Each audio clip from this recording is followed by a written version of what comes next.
তো আজকে আমি আপনাদের দেখাবো যে ডেট এবং টাইম, যদি আমাদের বাইরের কোনো কান্ট্রি যদি ডেট এবং টাইম থাকে সেক্ষেত্রে আমরা বাংলাদেশে কীভাবে ডেট এবং টাইমে পরিবর্তন করতে পারি। দেখেন আমার এখানে একটা শিট আছে, আমরা যদি একটু জুম করি তো দেখেন এখানে দেখতে পাচ্ছেন যে আমাদের এখানে হলো ইউএস এর টাইম এবং ডেট আছে। এখানে এটা হলো বিডি মানে বাংলাদেশি টাইম অ্যান্ড ডেট।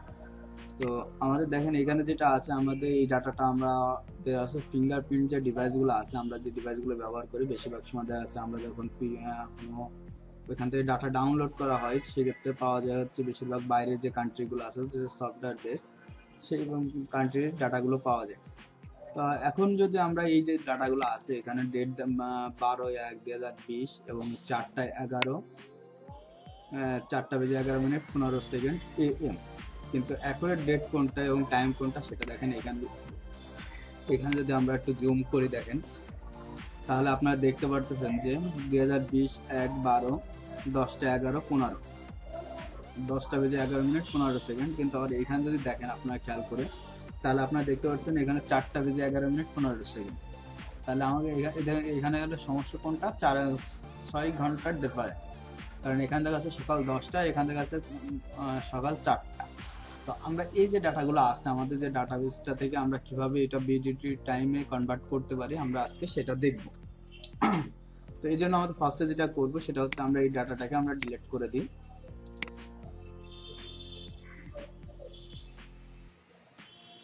আমরা যদি এটাকে ডিলিট করে দিই দিয়ে আমরা কি করব, আমরা এটাকে কপি করলাম, কপি করে এখানে পেস্ট করে দিলাম, কারণ চেক ইন এবং চেক আউট টাইমটা আমরা যেহেতু আবার এখানে ইনপুট করব সেক্ষেত্রে ইনপুট করার সময় আমরা এখানে দেখতে পারবো যে আসলে আমরা কিভাবে কি করতেছি।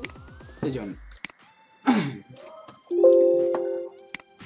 তো এই জন্য আমরা ফার্স্টে যেটা করবো সেটা হলো আমরা সবসময়ের জন্য আমরা এক্সেলে যদি কোনো ফর্মুলা ইউজ করতে চাই সেক্ষেত্রে আমরা সবসময় কি করি, আমরা ইজি কল বাটনকে কল করতে হয়। ইজি কল বাটনকে কল করার পর আমাদের এখানে হলো চেক ইন টাইম।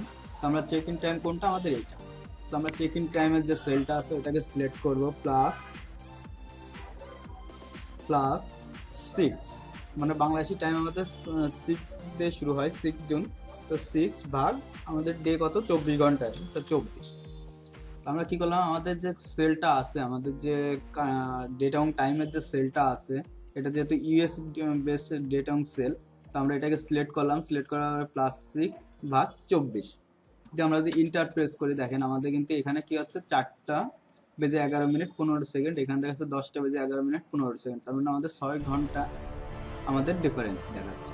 তো আমরা যদি চেক আউটটা বের করতে চাই তো ইজি কল, তাহলে আমরা কি করবো, আমাদের চেক আউটের যে সেলটা আছে সেটাকে সিলেক্ট করবো, সিলেক্ট করার পরে +6 ভাগ 24 আমরা 24 ঘন্টাতে ভাগ করে দিই, দিয়ে ইন্টার দেওয়ার পর দেখেন আমাদের এখানে কি দেখাচ্ছে, আমাদের চেক আউট টাইম দেখাচ্ছে হচ্ছে 10:12:38। তো 10:12:38, এখন এখানে দেখাচ্ছে 16:12:38।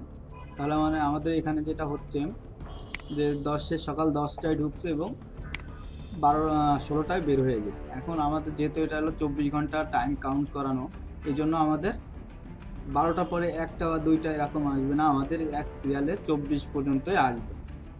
তো এটা যেহেতু আমাদের বাংলাদেশের টাইম, সো আমরা এটাকে সিলেক্ট করলাম, দুইটাকে একসাথে সিলেক্ট করার পর আমরা এখান থেকে ড্র্যাগ করে যদি আমরা নিচে পর্যন্ত যতগুলো ডাটা আছে আমরা সবগুলোকে দিয়ে দিই তাহলে আপনারা দেখতে পারবেন।